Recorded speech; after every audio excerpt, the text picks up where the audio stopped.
My name is Robbie Phillips. I'm here at Edinburgh International Climbing Arena, one of my favourite places in the world. I've spent the last 2 months in the Alps, finishing off the Alpine Trilogy, one of the biggest goals in my life to date. Finally finished it, and I'm super psyched.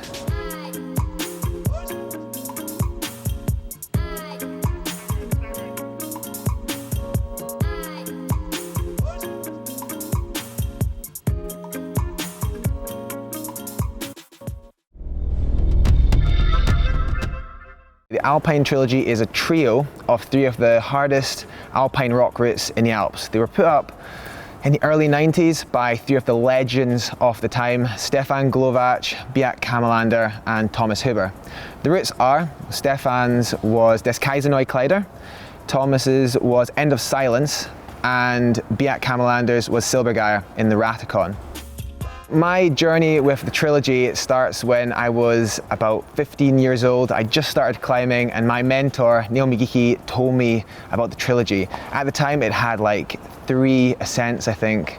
And yeah, I was just like super enamored, like inspired by these 3 amazing alpine climbs. And it made me want to get to a point where one day I could potentially do it. So it all started, my first attempt at any one of the trilogy was about 5 years ago, and that was Silbergeier in the Ratho, so Beat's route. And then my second attempt at the trilogy was End of Silence, that was 2 years ago with my partner Callum Cunningham. And then my third of the trilogy was Des Kaisers Neue Kleider, which was this summer in the Wilde Kaiser.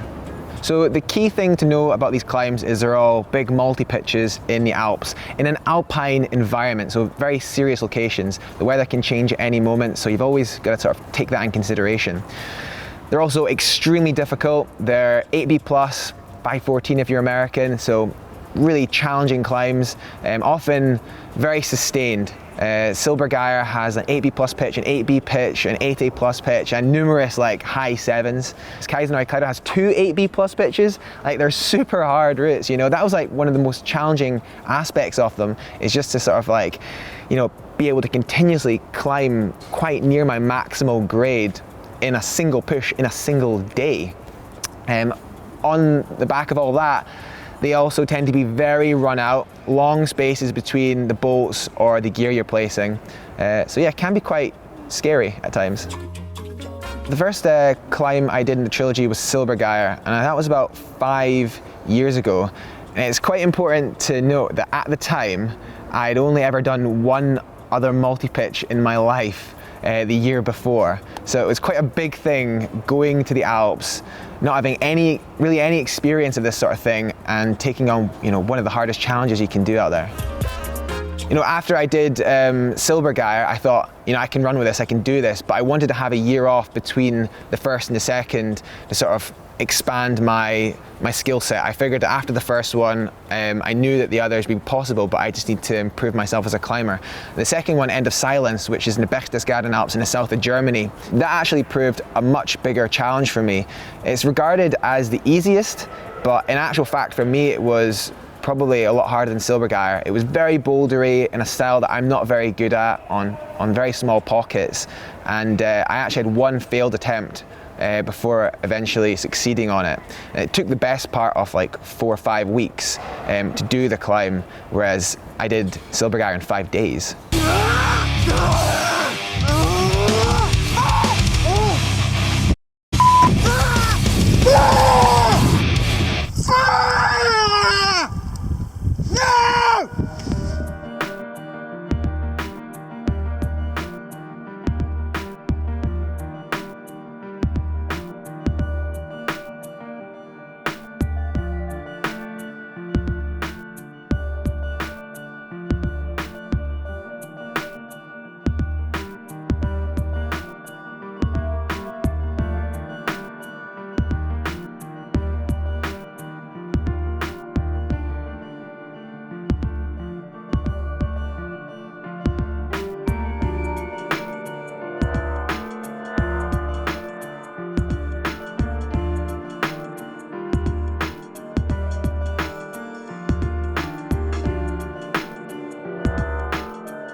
Oh, yes! Yes! Oh my God.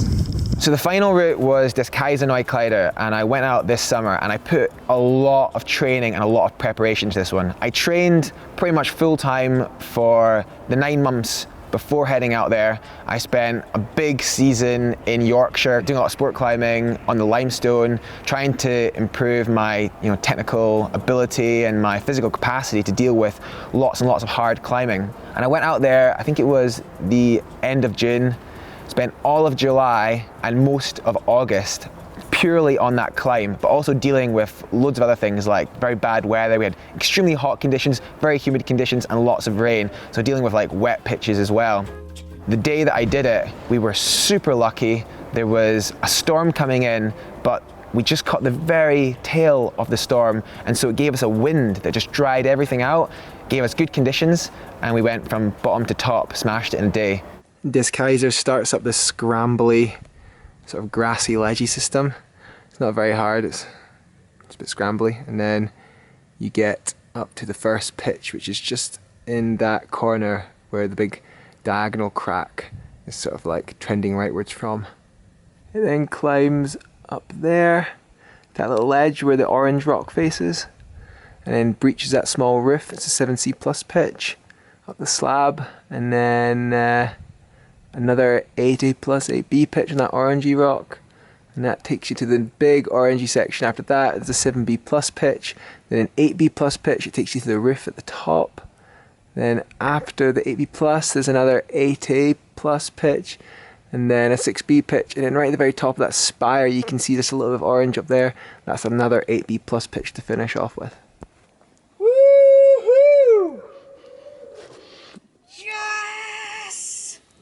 Woo! Come on! Oh my God. Give me a hug, big man. Give me a hug. Give me a hug. This was nice. For sure, when I finished this Kaiser, when I got to the top, I was totally and utterly elated. But very shortly after that, like the day after, I felt the sadness, the sort of drop in the emotion, because I realized that this was the end of something I'd been thinking about since I was 15 years old. But I think that's the beauty of climbing, is there's always something else to sort of capture you. There's always something new to focus on. The logistics of climbing these routes is really challenging. The style you always want to do them in is firstly ground up. But the way I approached this was I did the climb ground up first, and then sort of worked all the pitches individually to make sure that when I finally went for the push, I would know everything off by heart. But of course, these are big routes in alpine settings with long approaches. I was like knackered from walking like this, quite long, like hour and a half approach with a scramble, and then jugging up ropes every day for like a month and a half. And I was broken by the end. And it was really, for me, it was really touch and go, dealing with all those logistics on top of the fact that the climbing for me was actually very close to my limit. Yeah, so it is hard. It just is hard dealing with all the logistics, but it's something that is part of the process. These were by far the best days of the trip. Climbing all day until we were broken, and then crawling back to our cave at night. Ratho, as you can see, is like a huge venue. It has massively tall walls. For sure, I'm more of an endurance-based climber, and I don't think it's any. I think it's because these walls are so huge. I've adapted my style to those walls, and it's the height of those walls, that endurance aspect, that has allowed me to go on and do some pretty cool things in climbing, I reckon.